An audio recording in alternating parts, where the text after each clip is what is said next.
Can't get that shit off.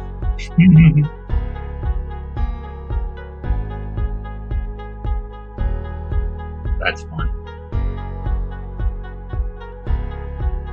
Okay.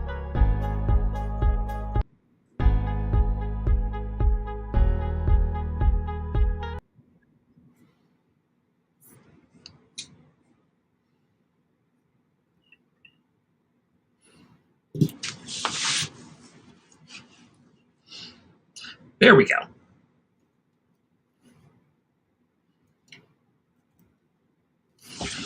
Hi, everybody.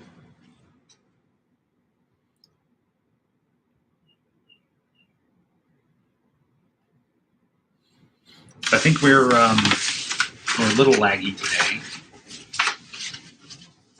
I'm going from the back studio. And we are working here.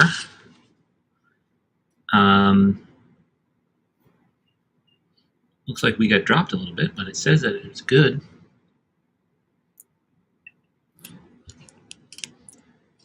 It's connected. We're on. There we go. Okay. So what I'm doing is I am having a working lunch. And that working lunch is making my coffee connection sign. That's right. So those wonderful folks that hired me for the mural also hired me for a couple of other pieces that they want in their shop. And the first one is a sign that's identical to the sign that's incorporated into the mural. So thankfully, I make stencils. It does help in the long run when you're doing stuff like this. Like, this client wants an exact replica of what they were working with. So it makes my life a lot easier to sit here and tape down a stencil, chalk it out, then try to really, honestly, kind of like reinvent the wheel and have to draw it out again from a projection or something like that. And it might not be the same, it might not even be close if I do it that way. Whereas this way, I've got at least some sort of idea about what's going on. And this is another just kind of pop-up episode of my studio work. So I figured, what the heck? We'll invite you guys along. I gotta get it done anyway, so I might as well have some fun, right? So right now, just kind of like working on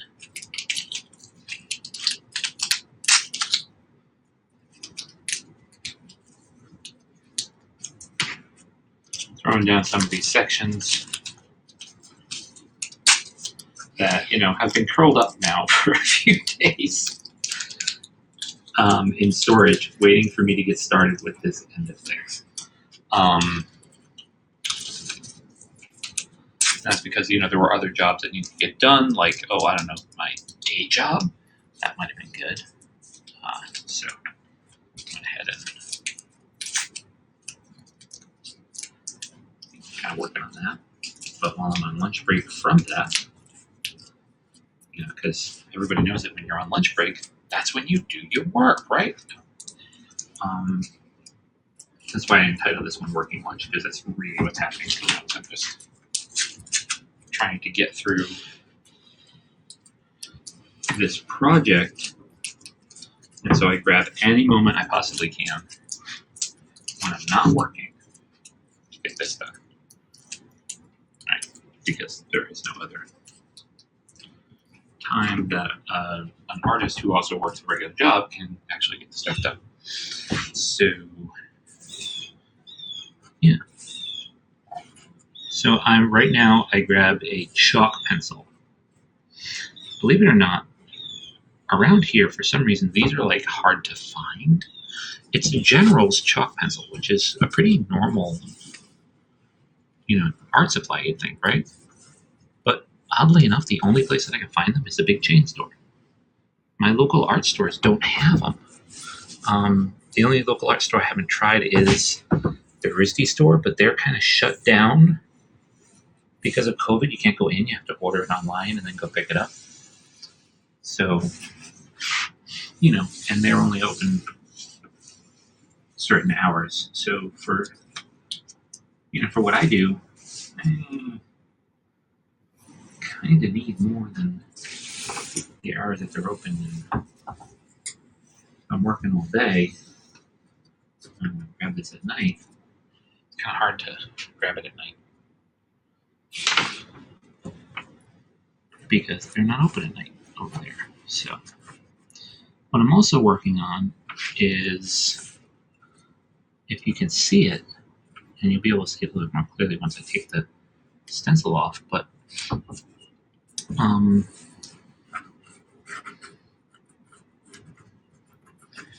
I prepped the surface here already. It might look like stained wood, but it's not. It's me going ahead and doing wood faux painting to match the woodwork in the shop. Because for me, that's important, giving it a tie-in, Having a mural fit with the surroundings is really, really super important for me when I'm designing. Especially because on these, like a new shop like this, they spend a lot of time contemplating the design of the interior and, hiring out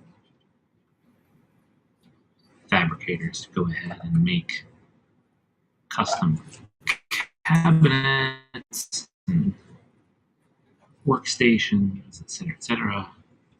So I feel kind of like, if they're going to go through all that trouble to create a living corporate image, so to speak, then, one of the things I ought to do is make sure I am enhancing that image. I think as a muralist, that works. Like doing corporate contracts, for me, that's important. And, a lot of this stuff is like, well, it's just signage. It's not just signage. I mean, there's a lot to this. That, yes, do I have to copy logos? Absolutely. Do I have to copy them perfectly? Yeah, as close to humanly possible as I can. What's really funny is that I do project when I have to create things, but this particular logo is not as complicated as you think, so it's a little bit easier to reproduce simply by measuring out, which is what I kind of did throughout this whole project, was I measured everything out and just did it kind of like by eyeball. As far as like copying logos and stuff like that.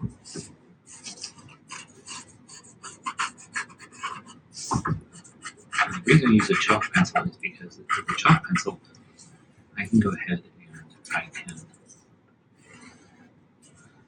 erase as I go along. If I have a problem. Oddly enough, the chalk pencil does not like to come off like the traditional eraser, chalk eraser. It likes to come off with a white vinyl eraser. And so that's great because I have tons of white vinyl erasers. So you got four people tuning in right now, or at least 4 people that have seen it. If you'd like to comment and say hi, let me know where you are. What are you doing at lunch? You know what I'm doing at lunch? Making a sign for a coffee shop. It's kind of weird because all I can think about right now is having a cup of coffee, and it's lunchtime. So there's that. Good thing I got a cup of coffee waiting in the wings for me.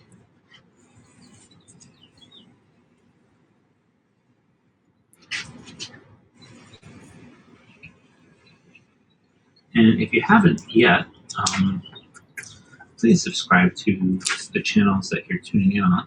So if you are watching me on YouTube right now, please subscribe to YouTube. If you do not follow me on Twitter, please do so. I'd love to get you in the loop here whenever I'm on Haps broadcast. And if you happen to be on Haps, hapstv.com, you can just look me up by my full name, Jason Robert LeClaire, and you'll find me there, and you can subscribe to me on Haps. That would be helpful as well. So, any which way you want to show your support, and go ahead and give me a holler. That'd be great. The birds in the background singing, which is kind of nice because I'm in the basement. It's springtime is just starting to happen here in New England. And, it's kind of nice to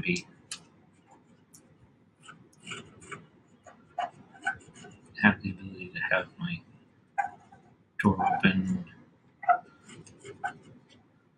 at the top of the studio and hear the feather prints come through. The funniest thing right now is I'm fighting with one of my beagles because there is a family of rabbits that just had their babies.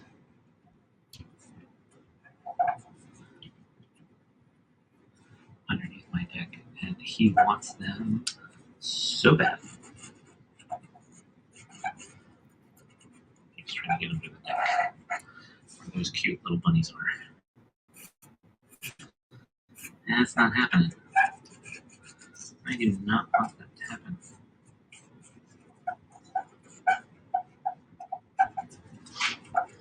It's super tragic and super heartbreaking when that sort of thing happens because it's just an animal using its instincts and doing what it's bred to do. But it's upsetting. What do? You get your pet, you get wild animal, and the two really aren't supposed to be meeting each other. When they do, it doesn't really work out so good for one or the other. All right, I think that's about it. Prepping my board, my stencil.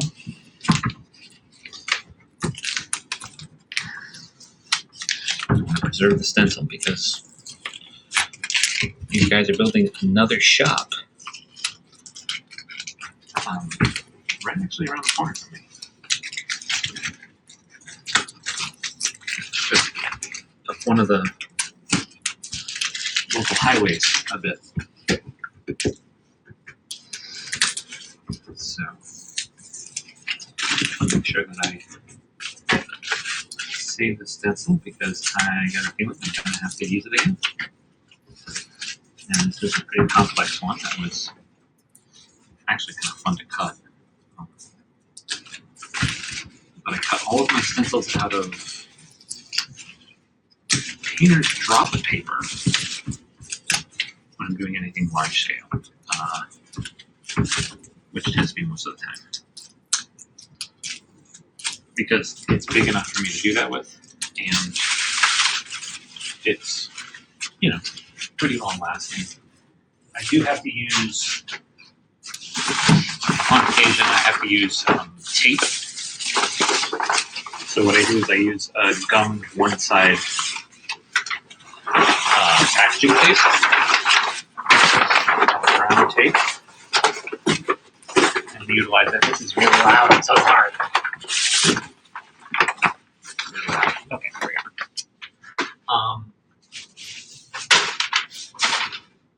Put that stencil away. Now here we are again. So let me show you what we got. Looking at, probably I can bring that a little bit closer. So this is the chalked up outline here in this studio. And next step is go ahead and just start the paintwork. Um, so there's a lot to do here. It looks like I forgot a couple of lines, so I'm going to put those in right now. And I've got everything up on these little guys. I cannot recommend enough if you are a painter, if you're working with stuff. Hey, how's it going in Denver? Chris, nice to see you. Those little pyramids for under your work, if you're working on anything that's flat, they're really super helpful. I have found so much use for them.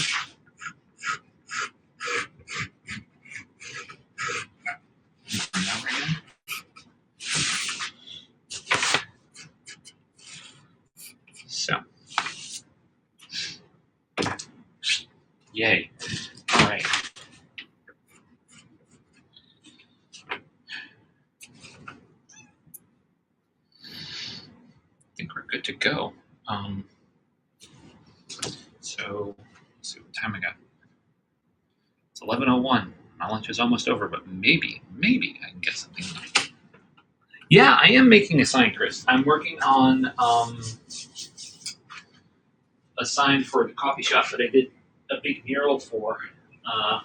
And they wanted more.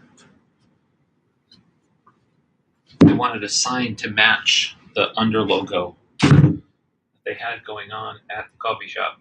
So I made sure that I got that put together for them. I just got to go get a brush.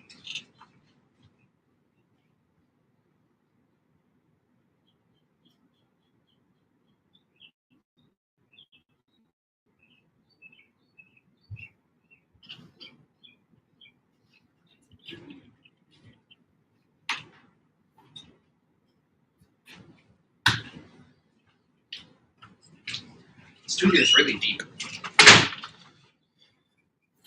We have a couple different rooms in the studio. There's the dry room, and this, is it's kind of the wet studio. So whenever I'm working on a larger scale piece, this is where I'm at. And this is in addition to the murals that I already did for them.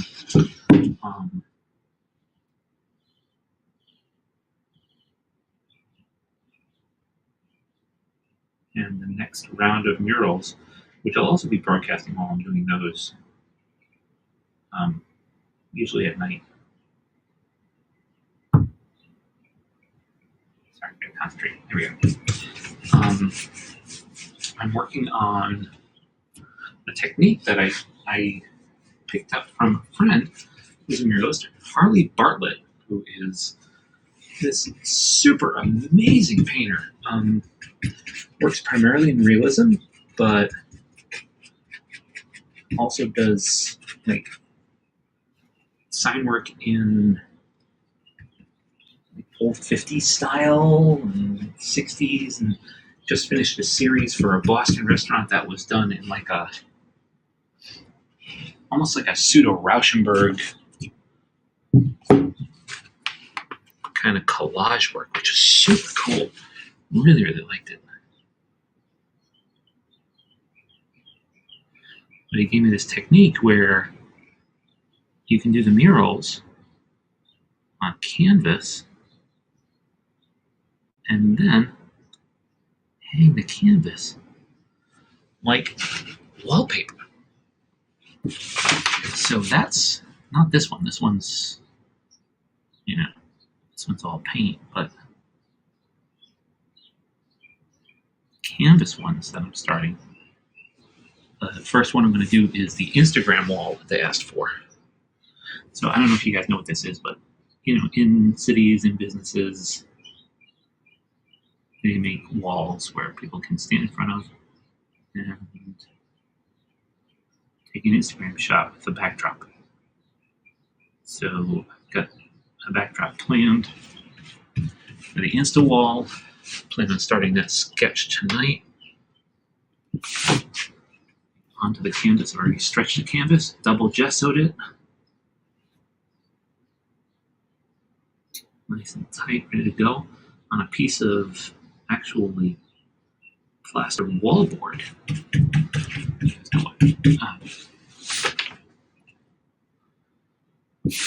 So you might be wondering, what am I doing trying to do this just by hand? I have a lot of fun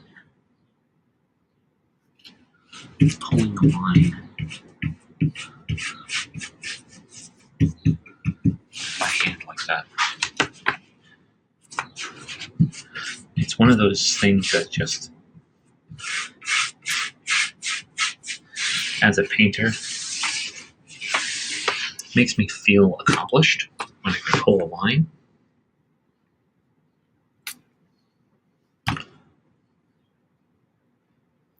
The backhanded ones are not as easy.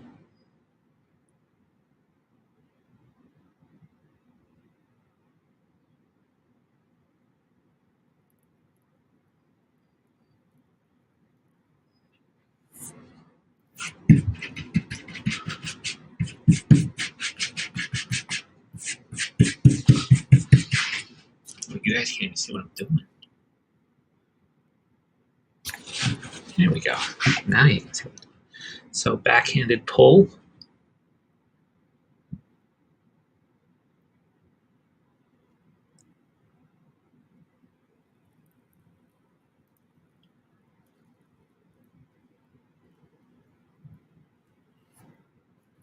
I had a really short, very unsuccessful career trying to learn how to and do pinstriping.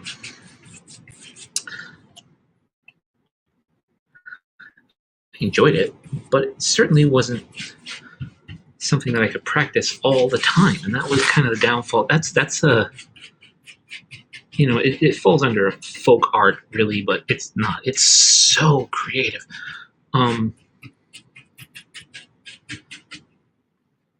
But if you're not practicing it all the time, if you're not pulling those lines all the time, like 8 hours a day, you're not going to get them straight. There was somebody that I tried to take some classes and train with a little bit. I only was able to go to a couple of sessions with them. But his training was really, really good. He said, if you're going to pull a line in a car, you got to pull 10,000 lines. You get them all perfectly straight first. Then you can think about pulling a line in a car. You know what? He was super right. Tried to pull a couple lines on cars. My cars, I'm worried about screwing it up. Go ahead and try to pull any long lines on a client car, but don't. I pulled one or two on my car.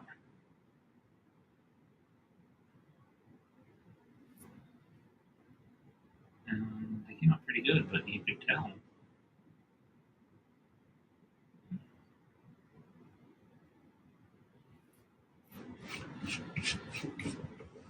And there's just such a difference between a hand-pulled line and like a decal. Decals have their place. They're great. You're doing, like a fleet of cars, and they're coming off a manufacturing line. And hand painting is not an option because putting a production line cars out. That works because you're using an industrial decal anyway. And the industrial decals, I'm just checking my time here, are going to have a much stronger adhesion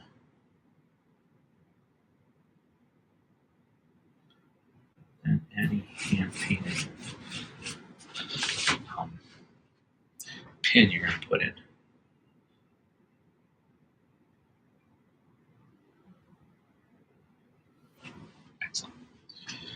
All right. So this is the base tone for kind of like it's a very coppery bronze. For those of you that don't know stuff about metallurgy, bronze is a combination of, and this isn't kind of so smart because I watch too many documentaries and really get into art history. Bronze is a combination of copper and tin. It's an alloy. So it's like steel is iron and chrome. So this has the same sort of like feel to it. Now I'm gonna go wash out my brush in a little bit. See if I got another brush around here to be able to do the next step. I think I might have to the other room again. I'm right here.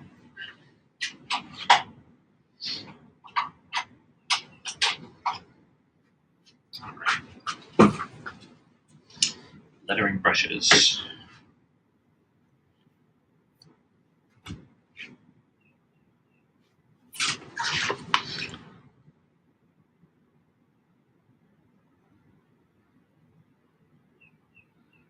Once again, very gingerly cutting along the edge.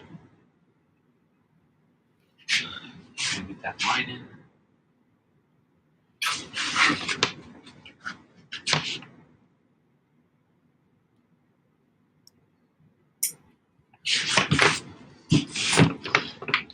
Backhanded once again.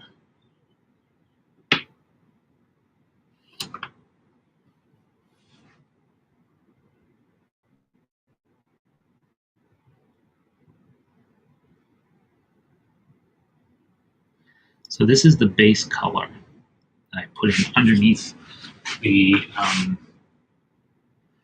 kind of, it's almost like coppery tone, but it's technically gold on top of this. And what that does is this gives it that slick kind of copper red to it. And again, we're matching the architecture inside of the building because the architecture has all of these beautiful, some of them polished bronze, some of them aged bronze, fixtures everywhere. Door frames and there's an old elevator that's got like almost like a brass cage door to it. And I'll be using that as my model for 2 large murals that are 4 foot by 6 foot. Going on the side, you guys I'll have you watching that. I might even do just a time lapse of that because it's huge. Let's do 2 of them. Whoop. Pardon me for a moment, everybody. Got a little lapse here.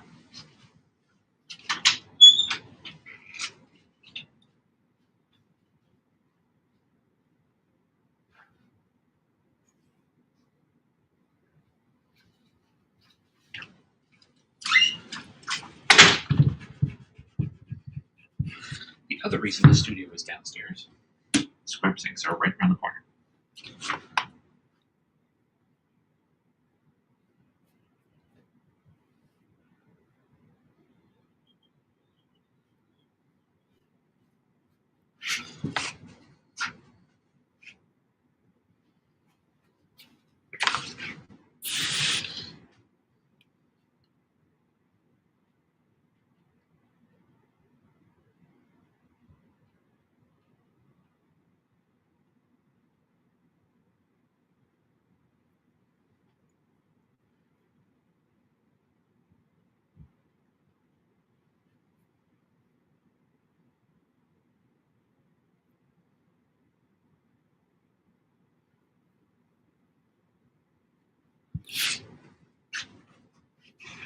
This part isn't quite as easy as the frame on this thing. It's just a 1-2 punch, right? This is a little bit more involved. where all the hours come in a job is getting the detail stuff in. You know, yesterday I had a lot of fun doing the faux wood pattern on this. That actually doesn't take that long if you don't include the hours you have to wait for it to dry in between.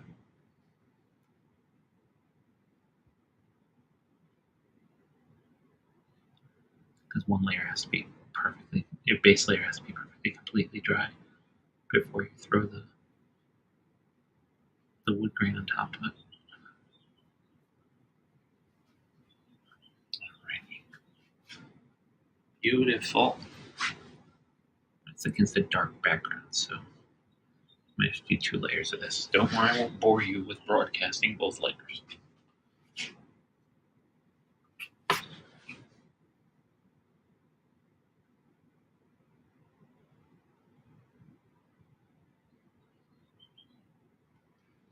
Once again, I'm going to try to stay within the line on this one.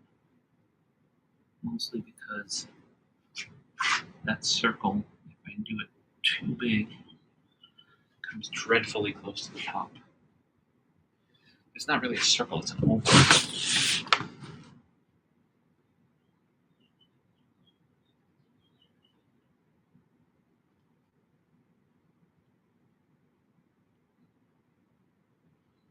There we go. Don't want to get that too high up there.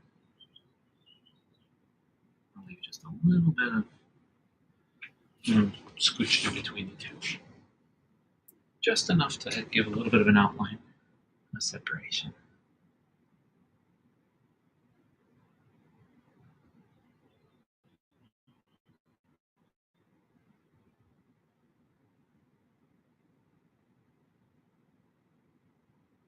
Yeah, I know I stick my tongue out when I do this. It's kind of funny, right?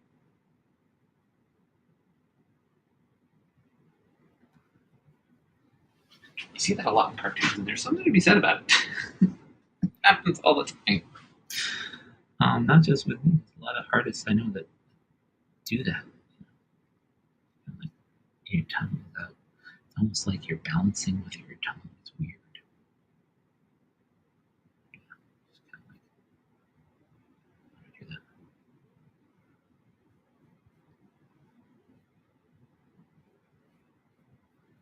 I think after I finish this ring around the coffee mug, I'm gonna have to call it a day because my lunch hour is just about up. Put myself back together for an online teaching gig.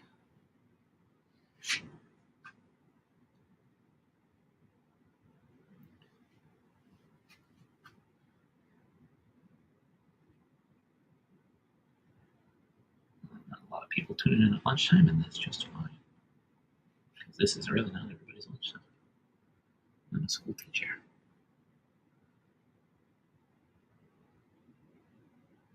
And while I am stuck at home because of COVID, I figured I might as well visit with you all.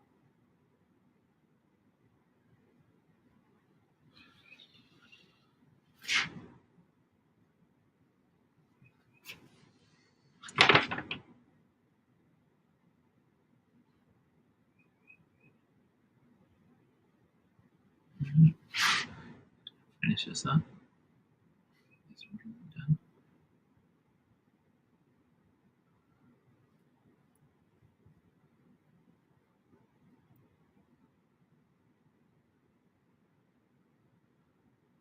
Coffee tub.